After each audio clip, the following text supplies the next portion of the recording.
어르신들 세상에 믿을 놈 하나 없다더니 제 인생이 딱 그 꼴이었습니다.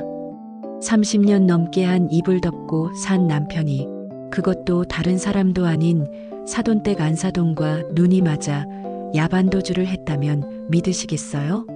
제 가슴은 이미 까맣게 타서 재가 되었고 그 추악한 기억은 10년이 지난 지금도 제 목을 옥죄고 있습니다. 오늘 저는 평생 가슴에 묻어두려 했던 그 더럽고 징글징글한 이야기를 시작해 보려 합니다. 지금부터 이 충격적인 이야기를 시작하기 전에 부탁 하나 드리겠습니다. 지금 어디에서 무슨 일을 하시면서 이 영상을 보고 계신지 댓글로 한 줄만 남겨주세요. 그리고 구독과 좋아요는 이런 이야기를 계속 전해드릴 수 있는 가장 큰 힘이 됩니다. 그럼 이제 천천히 이야기를 시작하겠습니다. 제 이름은 한정숙입니다. 60을 넘긴 나이에 이제야 겨우 숨 좀 돌리나 싶었지만 제 인생은 10년 전 그날 멈춰버렸습니다. 제 남편 김철수는 평생 성실한 척하며 동네에서 법 없이도 살 사람이라는 소리를 듣던 인간이었습니다. 우리 아들 장가 보낼 때만 해도 사돈댁이랑 웃으며 술잔을 기울였는데 그게 제 인생을 망칠 악연의 시작일 줄은 꿈에도 몰랐습니다. 남편은 며느리의 친정엄마인 사돈 안사돈과 유독 대화가 잘 통한다며 허물없이 지냈습니다. 저는 그게 그저 사돈끼리 사이가 좋은 줄로만 알았습니다. 바보같이 말입니다. 사실 그 전부터 불길한 징조들은 곳곳에 널려 있었습니다. 남편은 평소 무뚝뚝하던 사람이 갑자기 안사돈만 오면 입담이 좋아지고 얼굴에 화색이 돌았습니다. 안사돈 역시 마찬가지였습니다. 저희 집에 올 때마다 유난히 진한 화장을 하고 평소보다 화사한 옷차림으로 나타나서는 제 남편 옆자리에 은근슬쩍 앉아 웃음꽃을 피웠습니다. 저는 그저 사돈끼리 허물없이 지내는 것이 우리 자식들 사이에도 좋은 일이라 생각하며 직접 과일을 깎아다 바쳤습니다. 그들이 제가 깎아준 사과를 먹으며 등 뒤에서 어떤 추잡한 눈빛을 교환했는지 그때는 정말 꿈에도 몰랐습니다. 그날은 유난히 달이 밝은 밤이었습니다. 남편이 친구들과 낚시 여행을 간다며 짐을 싸서 나갈 때만 해도 저는 고생한 남편 잘 다녀오라고 웃으며 배웅했습니다. 남편은 제 손을 꼭 잡으며 며칠 쉬고 오겠다고 다정하게 말하더군요. 그 가증스러운 손길이 아직도 제 손등에 남아있는 것만 같아 소름이 돋습니다. 그런데 다음 날 사돈어른으로부터 날벼락 같은 전화가 걸려왔습니다. 안사돈이 편지 한 장 남기고 사라졌다는 겁니다. 심장이 덜컥 내려앉았습니다. 설마 하는 마음에 남편에게 전화를 걸었지만 이미 꺼져 있었고 그 길로 안방 금고를 열어보니 우리가 평생 모은 돈과 집 문서가 감쪽같이 사라져 있었습니다. 순간 머릿속이 하얘지며 숨이 턱 막혔습니다. 35년 동안 제가 알고 있던 김철수라는 남자는 대체 누구였을까요? 낮에는 인자한 아버지이자 남편이던 그가 어떻게 사돈과 눈이 맞아 전 재산을 들고 튈 수가 있느냐는 말입니다. 심장이 터질 듯이 뛰고 온몸의 피가 거꾸로 솟구치는 기분이었습니다. 거실 시계 소리가 마치 제 심장을 옥죄는 칼날처럼 날카롭게 들려왔습니다. 저는 그날 밤 차가운 바닥에 주저앉아 짐승처럼 울부짖었습니다. 내 인생이 이렇게 허망하게 무너질 줄은 정말 몰랐습니다. 남겨진 것은 텅 빈 통장과 배신감으로 얼룩진 차가운 방구석, 그리고 이 기막힌 현실을 어떻게 자식들에게 말해야 할지에 대한 공포뿐이었습니다. 심장을 파고드는 칼날 같은 고통 속에서도 저는 죽을 수 없었습니다. 저만 바라보고 있는 자식들을 위해서라도 정신을 차려야 했습니다. 남편이 도망간 뒤 며칠 동안 저는 미친 사람처럼 남편의 흔적을 뒤졌습니다. 혹시나 제가 모르는 또 다른 비밀이 숨겨져 있을까봐.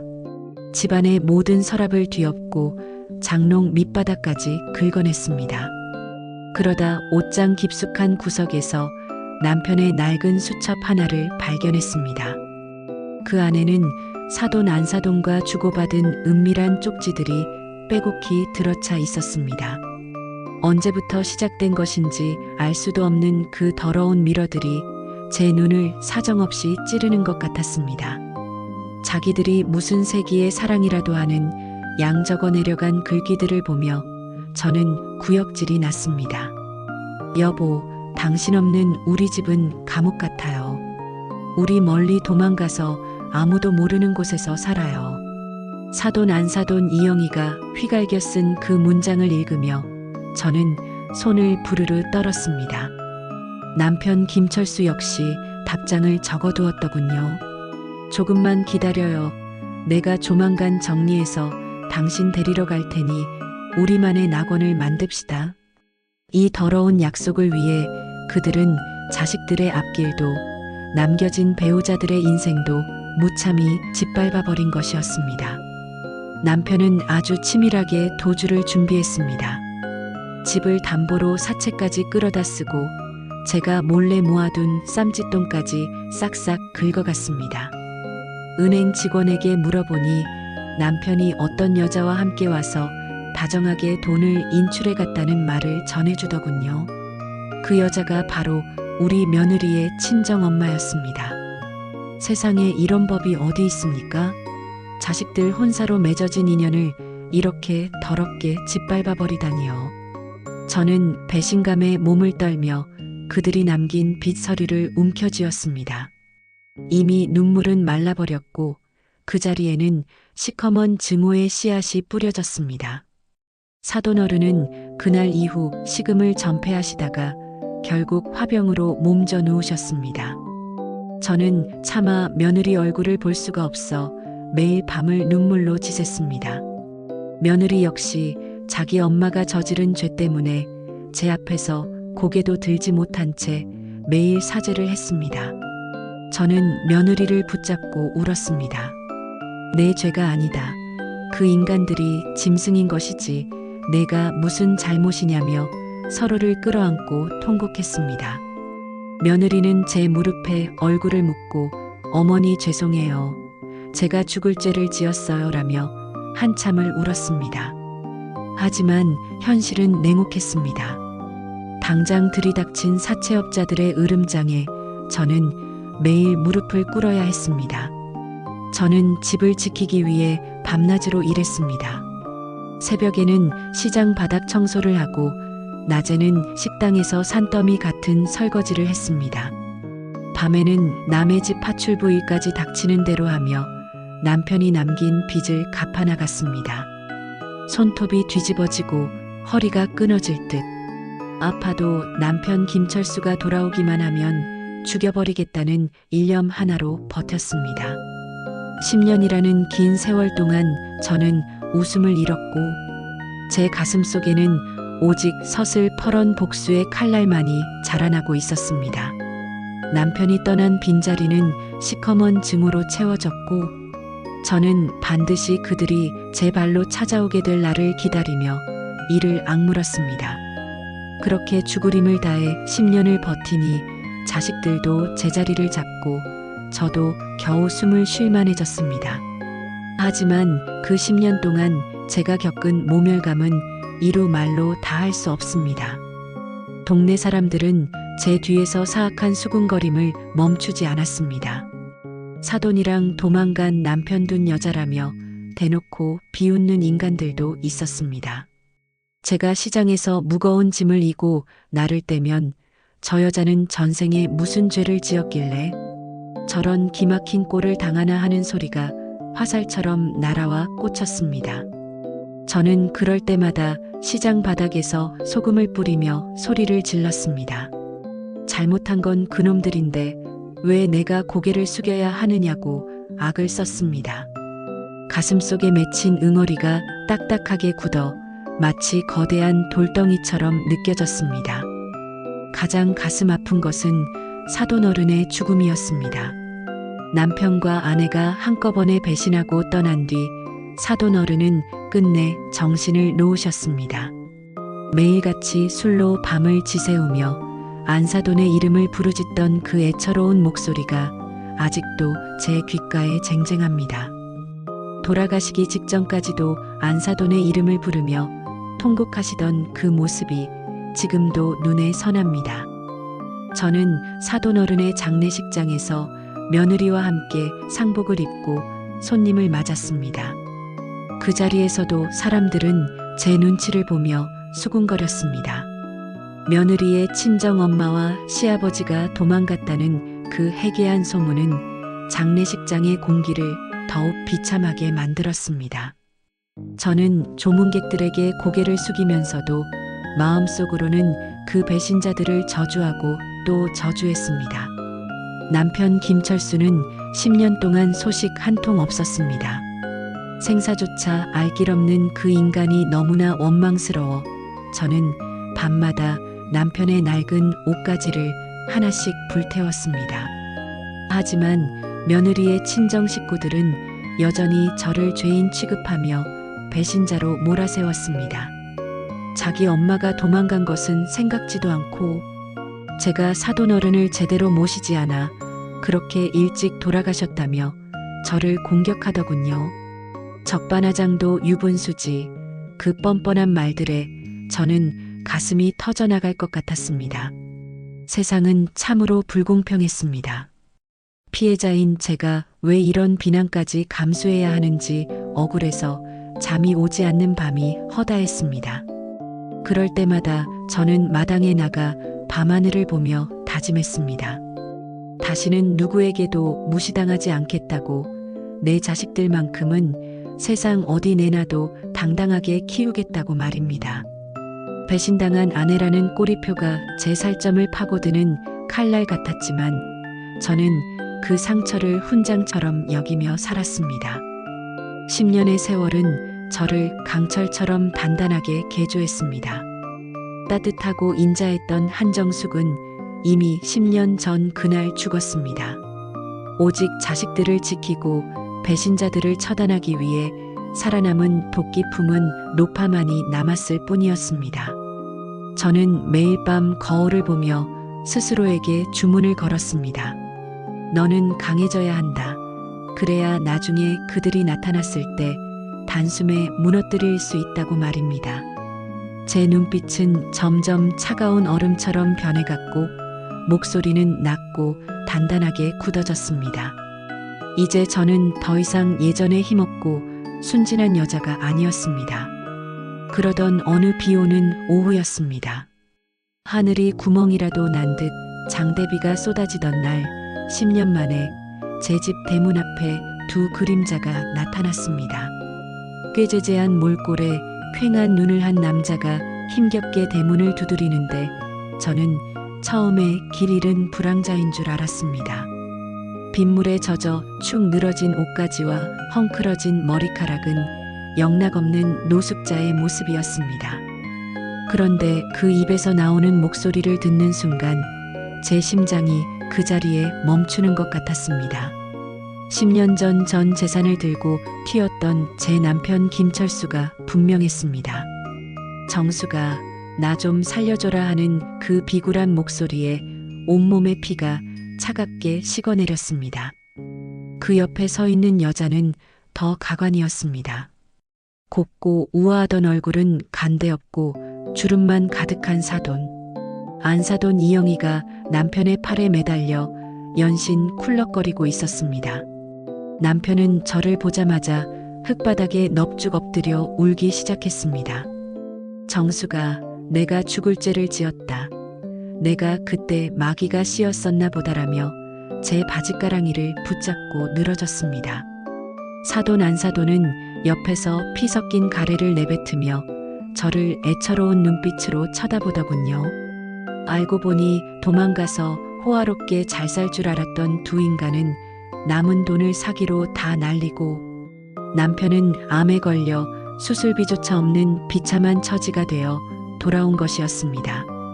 세상에 이런 뻔뻔한 인간들이 또 어디 있겠습니까? 그들의 남루한 차림새보다 더 역겨운 것은 그들의 입에서 나오는 비굴하기 짝이 없는 변명들이었습니다. 우리가 그동안 얼마나 모진 고생을 했는지 아느냐는 둥, 죽기 전에 제발 용서받고 싶다는 둥 하는 소리가 들려올 때마다 제 주먹에는 절로 힘이 들어갔습니다. 남편은 염치도 없이 집 안으로 기어 들어오려 했습니다. 여기가 어디라고 감히 발을 들이느냐며 제가 빗자루를 휘둘렀지만 남편은 막무가내로 버텼습니다. 나 여기서 죽게 해달라. 그래도 마누라 곁에서 눈 감고 싶다며 소리를 지르는데 그 목소리가 얼마나 역겹던지 속이 뒤집어졌습니다. 사돈 안사돈은 한술 더 떠서 제 며느리의 이름을 부르며 딸 얼굴 한 번만 보게 해달라고 울부짖었습니다.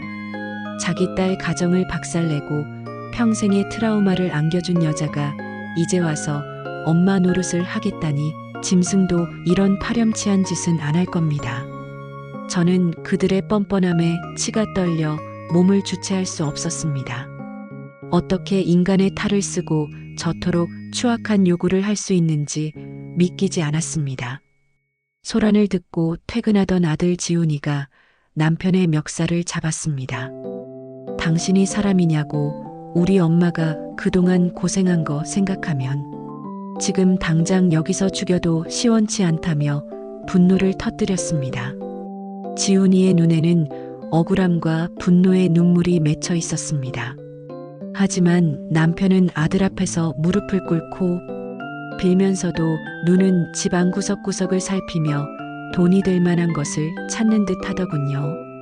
그 탐욕스러운 눈빛을 본 순간 저는 깨달았습니다. 저 인간은 진심으로 반성하러 온 것이 아니라 마지막 순간까지 저를 털어먹으러 온 기생충이라는 사실을요. 저는 차갑게 식은 눈으로 그들을 바라보며 마지막 결단을 내렸습니다. 이제 진정으로 끝장을 볼 때가 왔습니다. 저는 일단 그들을 집 안으로 들였습니다.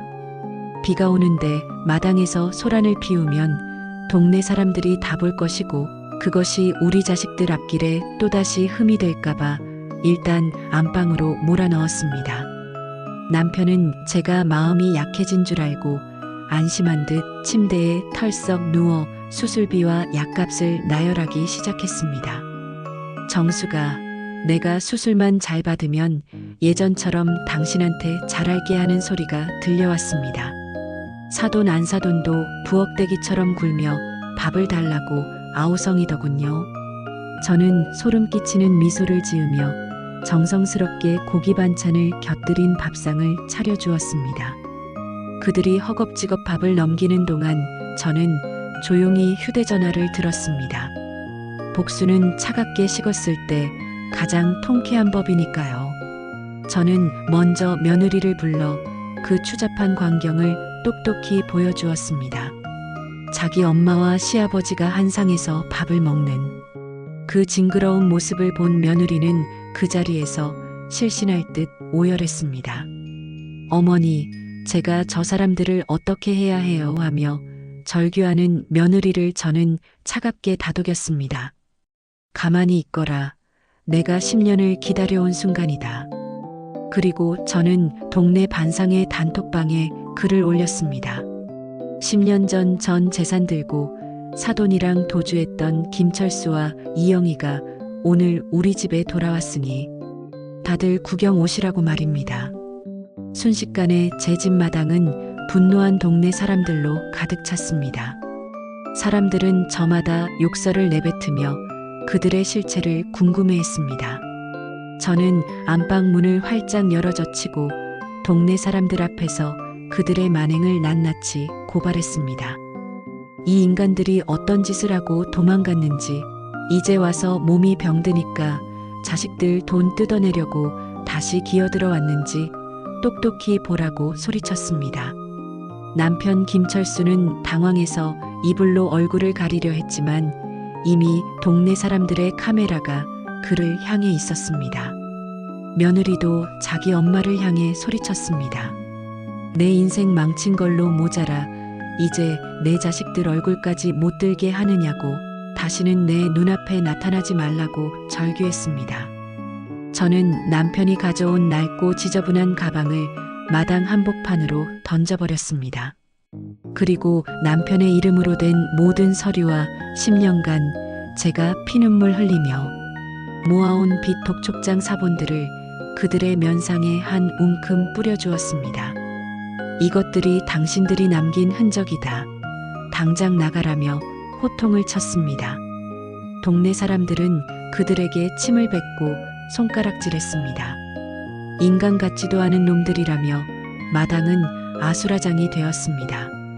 두 인간은 동네 사람들의 거친 욕설과 야유 속에 비참하게 도망치듯 집을 빠져나갔습니다. 남편은 끝까지 제 바짓가랑이를 붙잡으며 돈 몇 푼만 달라고 애걸복걸했지만 저는 미리 준비해둔 소금 자루를 들고 나왔습니다. 그리고 그들의 머리 위로, 등 뒤로 소금을 한 바가지 크게 뿌려주었습니다. 하얀 소금이 그들의 더러운 옷자락과 살점에 박히는 것을 보며 저는 비로소 10년 만에 소리내어 웃을 수 있었습니다. 그것이 제가 10년 동안 가슴에 품고 준비한 가장 화끈하고 통쾌한 복수였습니다. 그들이 대문 밖으로 완전히 사라질 때까지 저는 소금을 뿌리고 또 뿌렸습니다. 제 가슴 속의 울분이 소금과 함께 씻겨나가는 기분이었습니다. 폭풍 같은 시간이 지나고 다시 집안에 무거운 정적이 찾아왔습니다. 마당에 흩어진 찢어진 종이 조각들과 하얀 소금 알갱이들을 치우며 저는 평생 처음으로 가슴속 깊은 곳에서부터 우러나오는 긴 숨을 내쉬었습니다. 10년이라는 긴 세월 동안 단 한순간도 편하게 잠들지 못했던 지독한 불면의 날들이 주마등처럼 스쳐 지나갔습니다. 남편 김철수와 사돈 이영희는 그날 이후 어디로 흘러갔는지 알 길 없지만 저는 더 이상 그들의 생사가 궁금하지도 않습니다. 그들이 길바닥에서 굶어 죽든 고통 속에 병들어 죽든 그것은 하늘이 내린 준엄한 벌이라고 생각하기로 했습니다. 이제 제 마음속에 그들의 자리는 단 한 뼘도 남아있지 않습니다. 며느리는 한동안 제 눈치를 보며 구석에서 울었지만 저는 그런 며느리의 손을 따뜻하게 꼭 잡아주었습니다. 너는 내 딸이다. 그 더러운 악연은 오늘부로 다 끊어냈으니 이제 우리끼리만 행복하게 살자고 다독였습니다. 며느리는 제 품에 얼굴을 묻고 어머니 정말 고마워요. 저를 버리지 않고 끝까지 품어주셔서요라며 뜨거운 눈물을 흘렸습니다. 자식들도 이제야 어머니의 표정이 10년 전처럼 밝아졌다며 제 손을 꼭 잡아주더군요. 35년 넘게 김철수의 아내로 살며 제 자신을 잃어버리고 희생만 했던 그 시간들이 아깝기도 하지만 이제라도 제 진정한 이름을 찾게 되어 얼마나 다행인지 모릅니다. 저는 이제야 비로소 제가 숨을 쉬고 살아있다는 기분이 듭니다. 아침에 눈을 뜨면 더 이상 증오와 원망으로 하루를 시작하지 않습니다. 창가에 비치는 아침 햇살이 눈부시게 아름답고 보글보글 끓는 된장찌개의 구수한 냄새가 정겹게 느껴집니다. 예전에는 너무나 당연해서 몰랐던 것들이 이제는 제 인생의 가장 소중한 선물이 되어 돌아왔습니다. 어르신들, 혹시 주변에 말도 안 되는 배신으로 가슴앓이하며 밤을 지새우는 분 계신가요? 제 이야기를 듣고 조금이라도 위로와 용기를 얻으셨으면 좋겠습니다. 나쁜 놈들은 결국 자신이 뿌린 대로 거두게 되어 있고 진실과 정의는 반드시 승리합니다. 저처럼 예순이 훌쩍 넘어서도 다시 시작할 수 있습니다. 인생은 생각보다 길고 우리에게는 아직 누려야 할 행복이 아주 많이 남아 있습니다. 이제 저는 남을 위해, 남편을 위해 사는 인생이 아니라 오로지 한정숙이라는 제 이름 석자를 위해 당당하게 살아가 보려 합니다.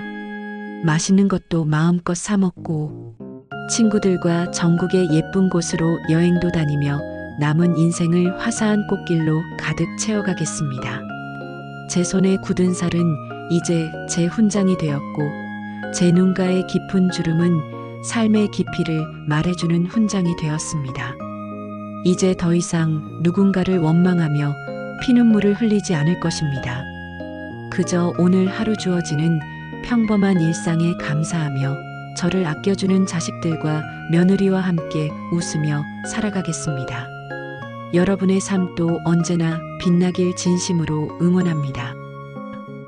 여기까지 들어주셔서 정말 감사합니다. 이 스토리를 듣고 조금이라도 용기를 얻으신 분이 계시다면 기쁘겠습니다. 구독과 좋아요는 사랑의 또 다른 표현입니다. 그럼 다음 이야기에서 다시 뵙겠습니다. 좋은 하루 보내세요.